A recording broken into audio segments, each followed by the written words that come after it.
Wow, what's up, everybody? It is Kellam here of WrestleZone on a Tuesday. So much to devour. We had quite the episode of Monday Night Raw. Is Monday Night Raw getting better on the road to WrestleMania? Who would have thunk it? Oh, by the way, with WrestleMania, tickets are on sale. Are you ready? Are you going to be able to get your grubby little paws on probably the most anticipated live event ticket for WWE in many years? We're talking about that. Peyton Royce really shook things up after Monday Night Raw.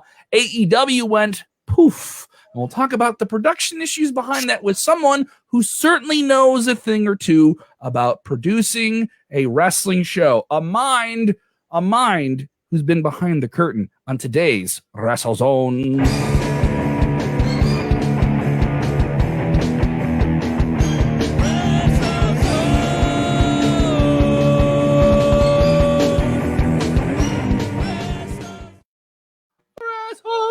I love that song. You pay your roommate to teach you a great song.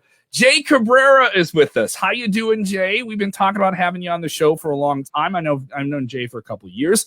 He did a lot of work with the World Arm Wrestling League, which you may have caught on some cable channels and VR Live. And also has done some production work for the WWE. He's been behind the curtain. And maybe some of the regulars who see him in the chat, he knows what he's talking about. A man who has misted the hair of Roman Reigns. I'll just leave it at that. I don't have to say more. So that is his perspective. Okay, you got to know you are wetting down the hair of the top dog. All right, for someone who needs it, he's got a lot of hair. Constantly has to be wet. He's going for that Bret Hart look. Got to do it. Thanks for having me on, Kevin. Appreciate it. All right, so great having you. Jay had a phenomenal run with WWE as a live event producer, producing some of their live events. So he has an intimate knowledge of this time of year. This time of year is different. Obviously, we're still in this weird non-canonical time that we call the pandemic, but we're slowly crawling up the ladder match of reality and beating these things. The vaccine numbers grow here in Chicago. Those numbers are getting significantly better. We hope the numbers where you are significantly better. Obviously, they vary, but WrestleMania is going to be an event with live fans. Expected to have around 30,000 people at Raymond James Stadium 2 nights. Tickets are on sale. We'll talk about that. But tell me about the vibe right now in a WWE locker room when you've been there. As you were at the live event, so you're dealing with these people as they're really getting ready for TV and different things like that. What is that perspective? How different is this time of year to the rest of the year? It's amped up. Right. Just like with anything else, if it's something really important to you, you're going to really charge the focus. And that's what a lot of these guys and gals, the crew, the talent, they're really focusing the next couple weeks leading up to WrestleMania on what they got to do, what their role is for WrestleMania, what their matches are, what they have to do for if they're crew members or maybe they're just people putting the production sets together. They're really concentrating on what the task is at hand because it's obviously it's the biggest show of the year for them. It's their Super Bowl. WrestleMania is it's the grandest stage. So everyone is I would assume as I recall, everyone is really really just straight ahead and thinking really, really hard and concentrating on what their tasks are. And that level is you mentioned the crew too, because those were people you worked with as well. This isn't just obviously people in the ring. It's everybody feels like everything has to be on point as it does all the time. But there is that internalized extra effort of this is the show of shows. This is the Super Bowl that we're going to put on this year. Is there more of a worry about making mistakes this time of year than other times of the year? Is like, if you mess up now, it's going to look a lot more obvious a month away from the big one. I mean, just in any live event that you're going to do, anything you're going to produce, anything and everything will go wrong. There's no bones about it, and you just got to be prepared with contingency. We will talk about something going wrong this week at a live event, specifically a pay-per-view. We will talk about it. Yeah, we will get to that. But just having your battle plans for A, B, C, and D in case things go wrong. But really, when it comes down to it, it's people trying to come together and achieve this big goal. I mean, this goal is huge. Obviously, it's entertaining people, but it's entertaining people live. Obviously, we know that there's going to be tickets on sale, and there's going to be live people in real life in the stadium. Oh my God! Oh wow! The mind is blown, right? There's gonna be people there watching, and I think it's just like anything that we've seen, especially with AEW. I think people are going to be a little bit more forgiving if things may not be as they remember, in yesteryear. Obviously, last year, no fans at the PC. Year before that, I was there. You were there at MetLife. Yeah. I mean, you walk in there and you're already awestruck anyway. So the people that are actually going to be there in attendance, I think they're just going to be so full of energy and life and just be excited to be there live amongst other wrestling fans. And they may just forget about the little things that we may, as the internet community or anybody watching at home, may be like, oh, I don't like that. I don't know. But that's just me. And that's also coming from a fan perspective I would just be happy just to see live fans on TV watching WrestleMania.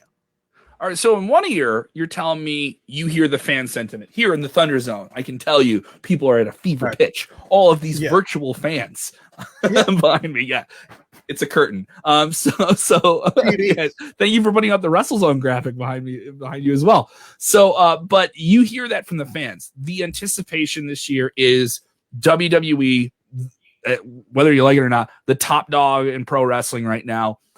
Their big event with fans after a year of no fans at all, or at least limited fans. They do have fans at the Capitol Wrestling Center, and AEW's done a great job with what they're doing at Daly's Place. Zero transmissions, very safe. The pods, the number one draw for whether you're a fan or even a performer or the crew, you guys on the other side of the curtain, if you will, has to be being in front of a live audience this year, correct?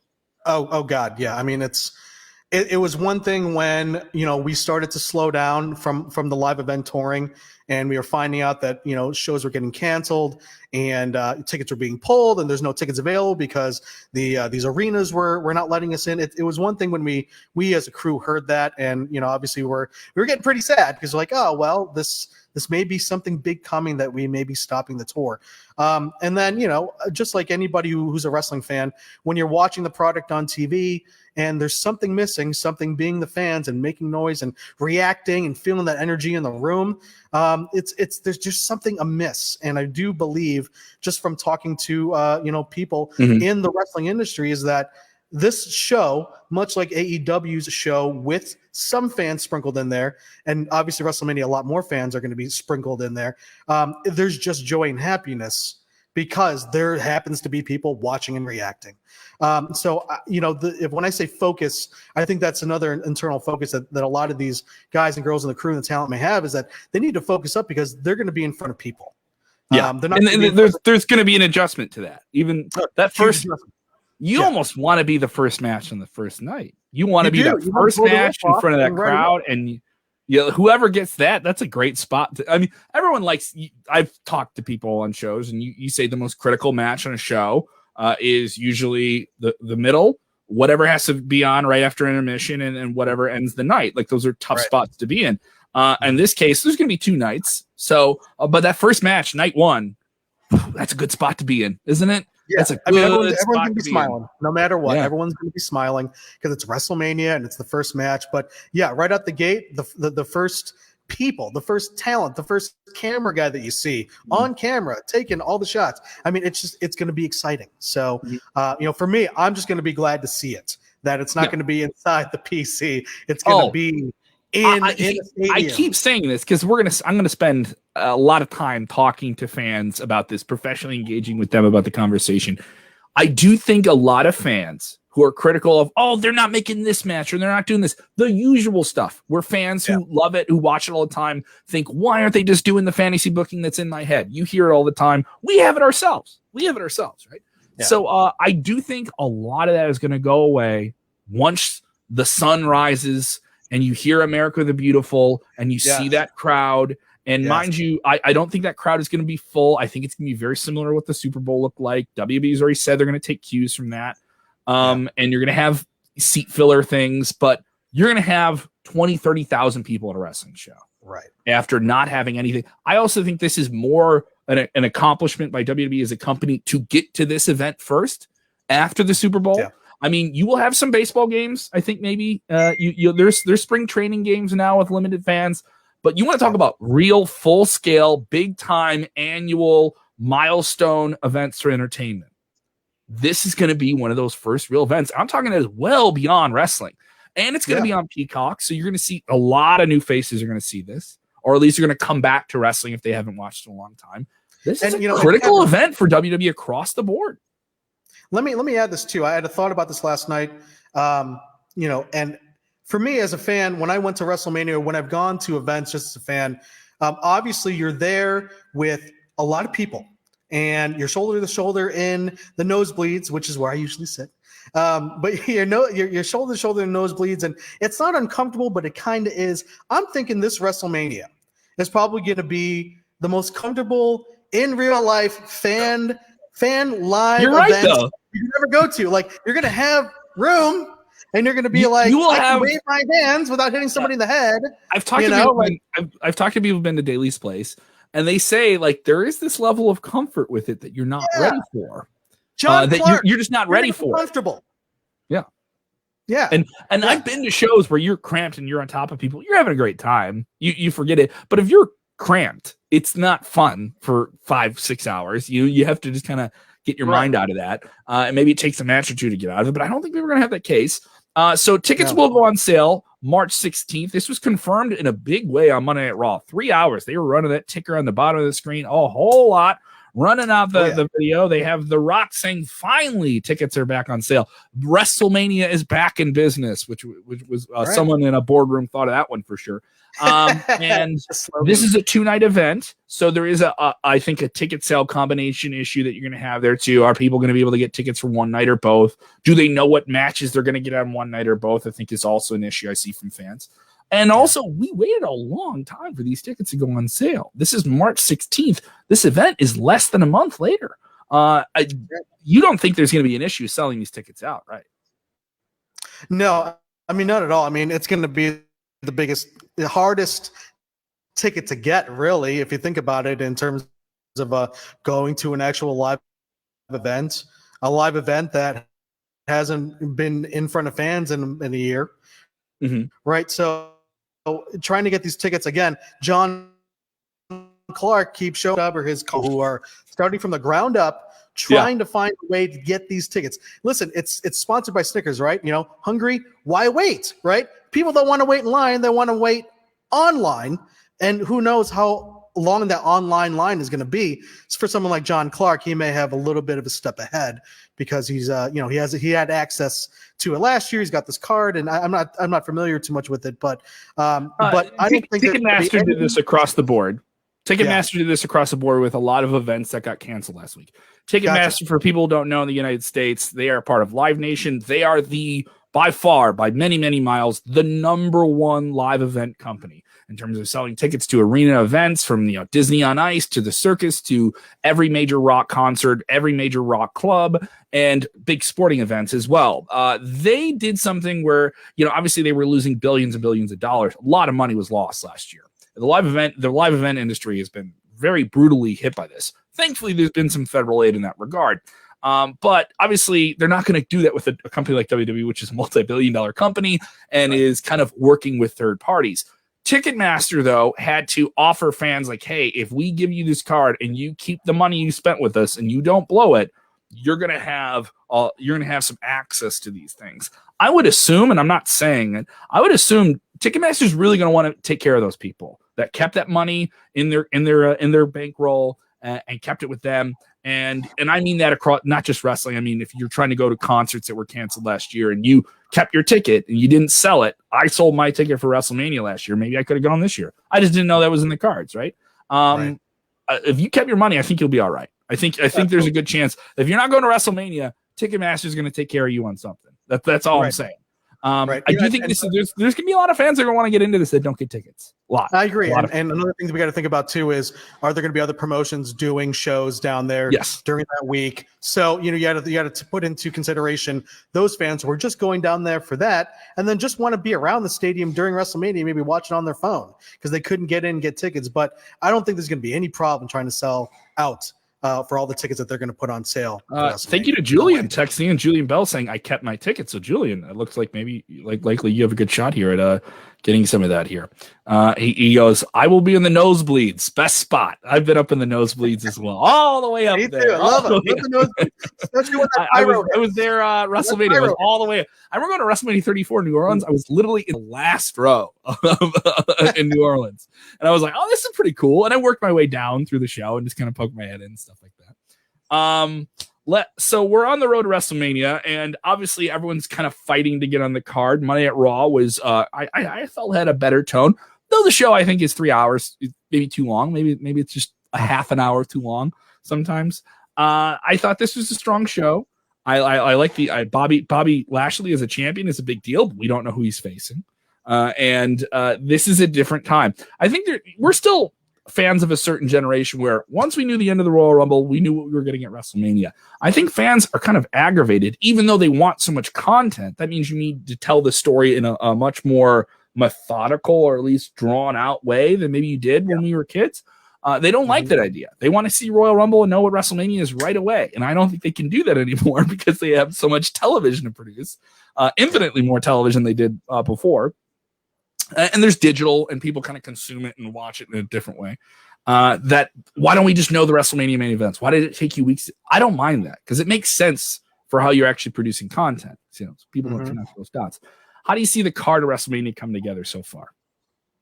Well, I love the mystery behind it. As you just pointed out, there's so much to be said about what the matches are actually going to be. We can only guess and we can only hope on things like, the rumors going out like, Brock versus Bobby. That's always the rumor, the hot rumor right now going on. But it could be, Bobby versus Drew. It could be Drew versus Bobby versus Sheamus. It could be a triple threat. It could be any of those. It's 2 nights. You guys, there's so much can happen on one night that could affect night number 2. Who knows where they go with this? So I'm digging this whole mystery on what it's actually going to be. In terms of what I want to see, I definitely want to see Bobby Lashley walk in there with that title, the almighty, the monster, and get his shine. And at the end of the night, whatever night he's headlining, because he will be a headliner. You think he's headlining? I think he's headlining one of the nights. I want to see him get that shine, and I want him to raise that title at the end of WrestleMania, whatever night he's gonna headline. I hope he does that. Even if it's not a headliner, I just want to see Bobby Lashley walk out of WrestleMania, get his shine, get his proper dues, because as we all know, we could all say this. I think the majority can say this. He deserved winning that title. It's been a long time for him to fight to get that title. So, Jason Michael Campbell, one of our top fans here, texting and saying, I want to see Brock Lesnar show up at Fastlane. Obviously, we have the Fastlane event. This will be the first. It'll be the first WWE pay-per-view event, premiere, network special, whatever you want to call it, as a transition into Peacock. And this will be on the 21st. Him doing that would be a big way to get people, start moving those accounts over. Would be able to do that. They have made no illusions of Brock showing up at all. Obviously, Brock has a long-time relationship with WWE. Some people thought he was going to show up at AEW this week, and that was not the case. How hard do you think it is to reel in Brock right now? This is a guy who doesn't like going on the road. You've been on events that he's with. It's very specific. You do a very specific thing when you deal with Brock. You're in the business of Brock with WWE, not WWE presents Brock. In some ways. And I don't mean offense to anyone. Brock's a very demanding guy. And he's only going to come out and do it in the right circumstance. He also is a guy who's been vocal about, I don't want to go out in front of no crowds. He did the Performance Center thing because he had to get the belt off of him. But he seems like a guy who enjoys, I like being in front of crowds, don't want to travel, pay me a lot of money. I'm Brock Lesnar, I'm the beast, right? So how hard is it to reel in Brock Lesnar right now?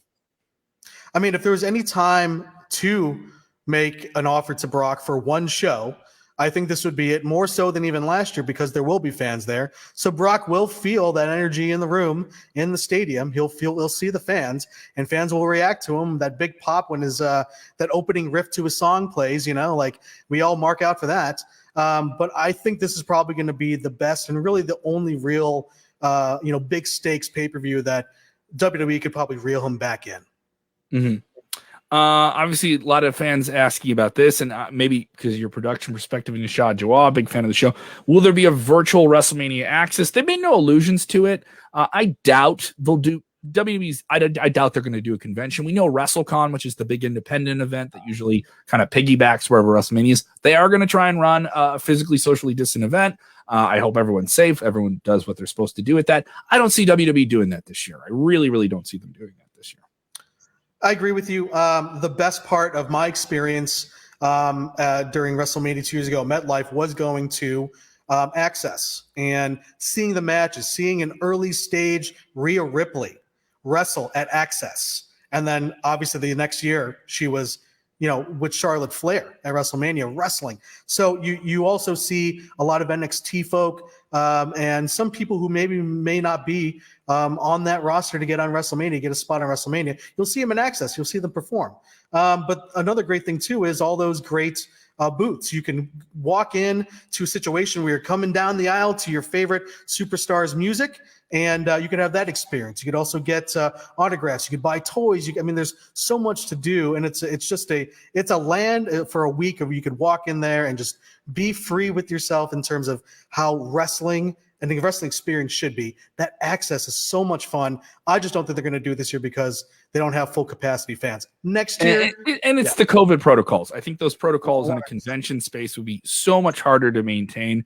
Is that experience the same thing if you're not doing meet and greets and photos? WWE's done virtual meet and greets with people. You get a video, they send it to you. So some people like that, and for some people, that's really what it's about. They want the thing that they can put on their Facebook and say, it's like your own personal cameo type thing. They want, I can see where that's okay. I can see them doing that with conventions in person. Hey, you meet, we film it, we send it to you. What's your email? Boom, you got it. No different than when you get a picture of Santa Claus at the mall. So there's some things we've learned from this virtual thing that I think will be brought over when fans can be live and interact with the superstars. I just don't see the need for it this year. I could see some virtual meet and greets and stuff like that they've been doing for the big quarterlies. Like they did them for the Survivor Series. I think they did Rumble weekend with a handful of different superstars. I see the same thing. I don't know. What is the status of the Hall of Fame? How do you think that's going to be done? We still have the class from last year that wasn't inducted. Your perspective, a little bit of the inside WWE culture. Obviously, that's a special night for the company. It's a very special night. I think they're going to do it. I think they're going to do something just for TV. No fans. I'm hoping that, my hope and my bets would be is that they would have the Hall of Famers from last year who weren't inducted yet. Sure. Have them be live. Whether they can be live virtually somewhere or in the same building. Honestly, I would love to see the event without fans. And that's no rip to wrestling fans at it. Is the Hall of Fame, when they initially started, it was like this kind of fun, borderline like comedy roast. And you would see these wrestlers come out, and it was like a dinner, and it felt very formal. And they were at tables, and it was in like a hotel ballroom, and it was in, Bobby, you can go on the network and see these. Bobby Heenan being inducted at one is very, very special. And it's just the company. The only people attending this are, people that work in the company like you from all different tops. And it's a couple thousand people because WrestleMania, the whole company is going to come out for it, right? I think I would like to see that. And that would be different. I do think the WrestleMania experience, Hall of Fame fans chant during the Hall of Fame speeches, which is nice, but does it have to feel like a wrestling show? If it feels like the Oscars, I think there's something kind of different about that. The tone and the presentation and a little bit more of the wink, wink, we're inside the, pull it away and let these people, they'll come out and they'll do a little bit of their gimmick sometimes within their speech, which I think is neat, but they do that for the crowd. Totally. Hey, remember me? I was Vader. When Vader came out and he like posed and stuff like that. Because I'm in front of a live crowd. I got to make these people feel like they're getting something, even if I'm not bumping. Yeah, I think something that's a little, I wouldn't say lower key, but something that has a little bit more intimacy, I would say, to it in that regard would be special and would be, I think, a nice diversion. I also would love to see the Hall of Fame not be presented in an arena. I'd love to see it be presented in the theater and let it be the speeches are the focus. The people being inducted is the focus. Yeah, I totally agree with you on that. Let's talk about this. AEW Revolution was this past weekend. And you worked in production on live events with the World Arm Wrestling League. We've already talked about your work with WWE. I was texting with you a little bit on Sunday night during the pay-per-view, and we were enjoying the Exploding Barbwire Deathmatch, the initial presentation. But as it went on, there were like, what's the deal with that? Like, why is this happening? I thought the match was fun. They had some challenge. Obviously, it's challenging just to do this match, let alone an explosion went off like right next to Jon Moxley's face. At least, hopefully, it looked like it, but it didn't. Right. And then the ending of the night obviously has become the most memed thing in the history of AEW, and I don't mean that in a good way. People, as they say, only remember the ending. You can tell a great story, but you've probably been behind the curtain or near ringside when a match is going on. God damn, that was a banger, but something happened at the end, and that's all they're going to remember. That's all they're going to remember. Eddie Kingston runs out to save Jon Moxley. The countdown's going down. They've been telling you for half an hour, the ring's going to blow up. The ring's going to blow up. And there were seafloor explosions around the ring, and sparklers went off on the ring post, but the ring didn't blow up. And people got in the ring right afterwards and checked on the wrestlers who were selling it. And mind you, Jon Moxley went through a war. He needs to get looked at. But Eddie Kingston went in there and covered him up as if a grenade was going to go off. I get what the moment they were going for. But production-wise, this didn't play off. And you've been behind a production. You've been in a video truck and seen these things. What would that mindset be when they know this is the way it went up? That was our one shot at this thing, and now we have to deal with it. It's complete panic. I mean, they're just like anybody else would assume.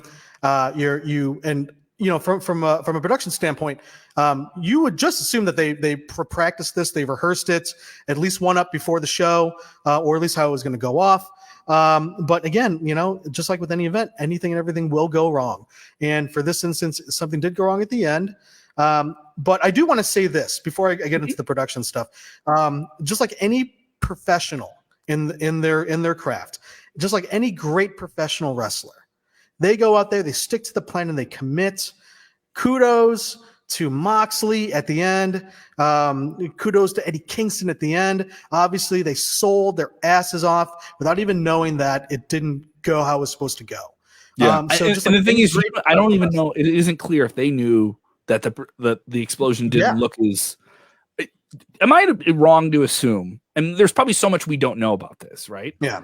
Is they certainly spent some money on explosions, and there were a lot of them in this match. There were a lot of them. Some people said they weren't big enough. Some people said they shouldn't have done it here. I've heard a lot of speculation. Why didn't you just do it over in the football stadiums? You could really just go for broke on it. I've heard a lot of Monday morning producing of this Sunday night match. But there was plenty of people that said that ending is what you built up to for 30 minutes, and it just didn't deliver. And these guys bled buckets and did all these different things for that. And it did a disservice to them and what they were trying to do. That's my take. That was my take on Sunday night. I still hold it. But someone has to be held accountable for this. Obviously, they're going to joke their way out of it. They sort of already are. Tony Khan is doing it in the post-media scrum. You guys can listen to it on our podcast feed. Go check it out. The issue then is, though, this is a hit. This is a big hit here. This is supposed to, it doesn't even matter what the match was. People are just going to remember this, and it puts a stink on them. Now they're kind of working from a negative, and this is a $50 pay-per-view in 2021. Yeah. Fans are conditioned to the $10 a month thing. So I do think this is an issue, and it's becoming more and more of an issue 48 hours removed from the show. People aren't talking about Christian Cage signing with them, and that was the big hump that they were going into. That was the escalator that was going up. And now the escalator is, I don't want to say it's going down, but it's like you're walking in reverse on an escalator that's going down. Is that fair to say? And I think they're going to get to the top and they'll be fine. They'll be over this soon. But this is going to be something where they're going to have to address this on Wednesday night's Dynamite by the time you guys listen to this. Absolutely. And the ball is in their court, right? I think the best way they could, try to get over this hump, whatever it may be, is they do play on the humor. They play on the humor of, maybe the people that Omega hired to make this thing, maybe they're the ones to blame. And then they just make this be a big joke on Omega's side. But then they're like, you know what? Let's just get over this. Let's do something else. One thing I do want them to do, this was something that I was thinking about. I would love for AEW Dynamite to open with the ring exploding. And then you have no ring for 2 hours. I don't know. Maybe they do something in the stadium. I have no idea. Maybe they give us the explosion at the beginning of Dynamite. I don't know. they just cut to a parking lot. This is the explosion. This is what it was supposed to look like. Click, boom. Sorry. We're gonna blow up a car. Watch now, obviously, as AEW has done with a lot of their branding and how much their fans love it. They have hardcore fans who just love to see a WWE fan butthurt on the internet, right? Yeah. So there's plenty of that. WWE ends Monday Night Raw with an explosion that distracts Randy Orton in his final match of the night with AJ Styles. Alexa Bliss did it, and it was just the ring ropes, the ring post going off, no different than they would for Kane. An explosion that WWE's done thousands, if not thousands and thousands of times. It looked cool. It distracted him, and then he got hit with the finish. WWE's done that millions of times. Immediately, WWE at Fox, one of the official accounts of them and their media partner with Fox Sports, says that was the best explosion this week in wrestling. And I took a good laugh at it. They're not wrong. They're not wrong. The thing is, the explosions in the match were cool, but they weren't like the best one they did was outside the ring. They did a DDT off the top rope, and there was a barbed wire board. Like Kenny Omega's foot nearly got blown off. Like brutal. It was brutal. It was brutal. This is C4 explosions, guys. Some of them looked a little hokey. The one at the end looked the hokiest. Maybe there was just more smoke. They needed more smoke, and it wouldn't have mattered. I mean, from a production standpoint, for me, I was waiting to see if they were going to cut the lights, or if maybe they were going to, get on one of the hard cams, focus in, and start gyrating the camera as if maybe there was an explosion in there. The way they shot it, on the hard cam, you just saw it, and it was clear. Whatever that wasn't what it was supposed to be. Yeah. Wasn't what they thought it was going to be. Is that fair to say? Yeah, absolutely. And then, as you mentioned, Moxley and Kingston have to sit there in the ring and sell this thing like they just went through a car crash. Absolute pros, man. Yeah. A lot of things like this here. It was interesting to say the least. I did enjoy WWE's fun comment about it. And guys, if you're an AEW loyalist, they earned that. You know what I mean? I guess the wrestling term is called a receipt. So the receipt was paid, and they have many more receipts to pay. And so that's part of the process here. Let's talk about this before we finish here. WWE NXT is tomorrow night. Yep. Maybe many fans will be listening to this on Wednesday morning. Obviously, they're still going head-to-head with Dynamite, but Dynamite's been having the lead on them for quite some time. I do think it's a little bit more competitive than some people say it is, but there's another issue. NBC Universal, one of WWE's major media partners, is shifting their sports properties off of a sports channel they have that isn't going to be anymore and moving them across their cable portfolio, which includes USA Network. NHL games will move potentially to Wednesday night along with NASCAR races, and they have the Olympics this summer as well. There is talk that WWE NXT could be pulled off Wednesdays, moved to Tuesdays. That's potential announcement number 1 tomorrow night. Potential announcement number 2 is the introduction of the NXT women's tag team titles. And then potential announcement number 3 is a 2-night NXT takeover the week of WrestleMania, when we already have Monday Night Raw, and we already have 2 nights of WrestleMania, and we have the Monday Night Raw after WrestleMania. Why not just throw a 2-night takeover on top of it too? Which of those 3 potential announcements do you think we're going to get? And we're going to get 2. Which one are you looking forward to there? Well, my hope is that they're going to announce that they're moving to Tuesdays. I don't think that they're going to announce that just yet. What I think is probably going to happen is the announcement of the women's NXT tag team titles, which I am not a fan of. I love that there is one set of women's tag team titles and they could float to each show. I still want to see that breathe a little bit. But unfortunately for me, I think it's going to be the announcement of the NXT women's tag team titles. I'm just not a fan of it. I hope that's not what it is.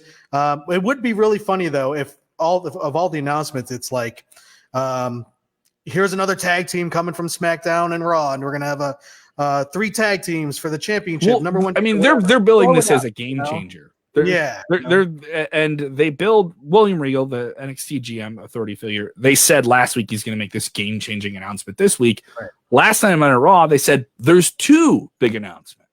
So that adds a little bit more speculation to it. I do think they're going to introduce the NXT women's tag team titles. I agree with you. I think having one floating title for the women creates all these different fun combinations. It was great to see Sasha Banks and Bayley this past summer go over to NXT for like a short run.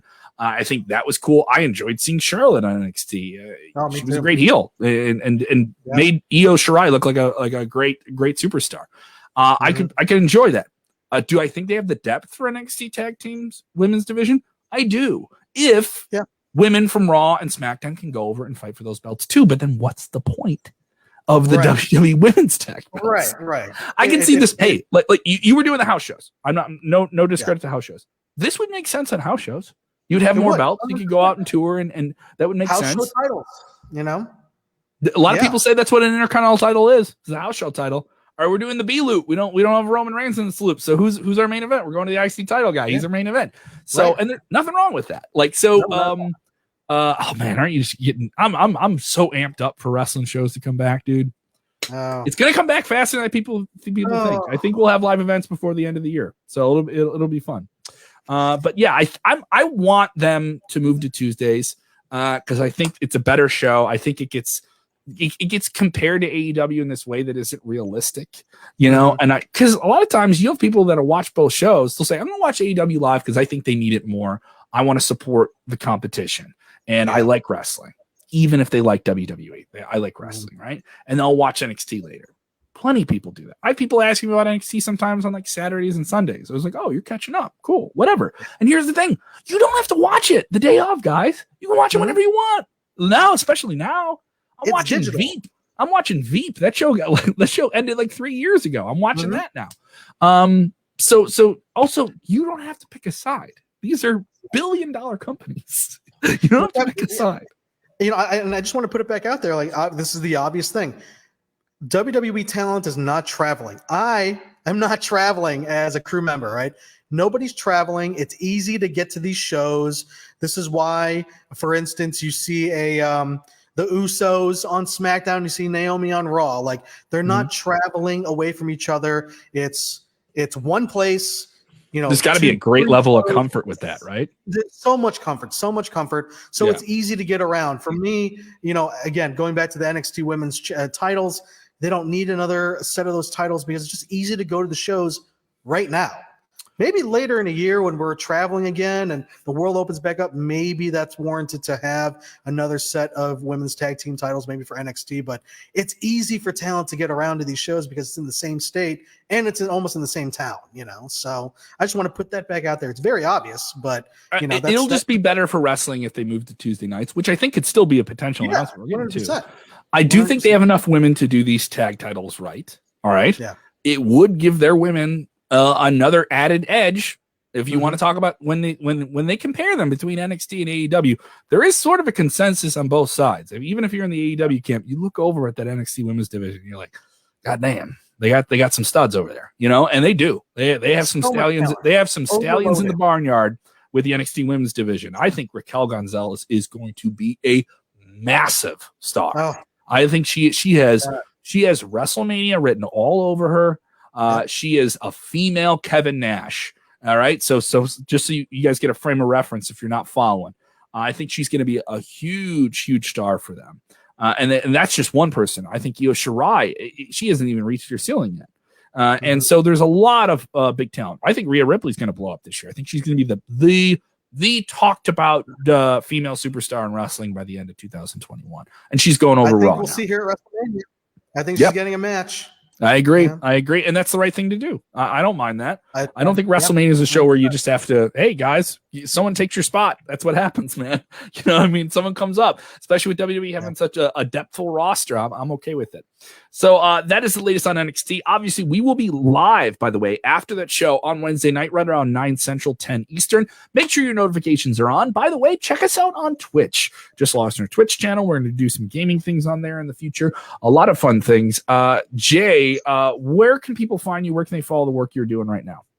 You can follow me on the Instagrams and on the Twitters.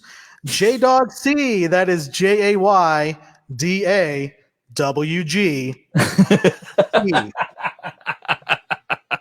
You threw the eyebrow in. What are you doing? Shout out, Double J, shout out. You threw the eyebrow in. What are you doing there? Come on now. I like it. I like it. Give me some more generic eyebrow raises. I appreciate it here. Thank you guys so much for supporting the show. We will be back once again on Wednesday night. We'll be here Thursday afternoon.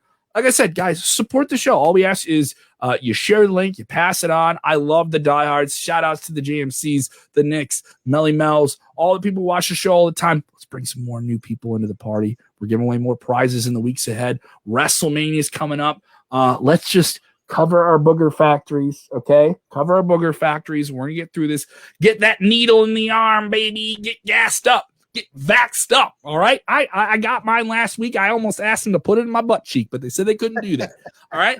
We're going to have a hell of a time here, all right? Stay safe. Stay good. Remember, when watching wrestling, do the most important thing, which is enjoy wrestling.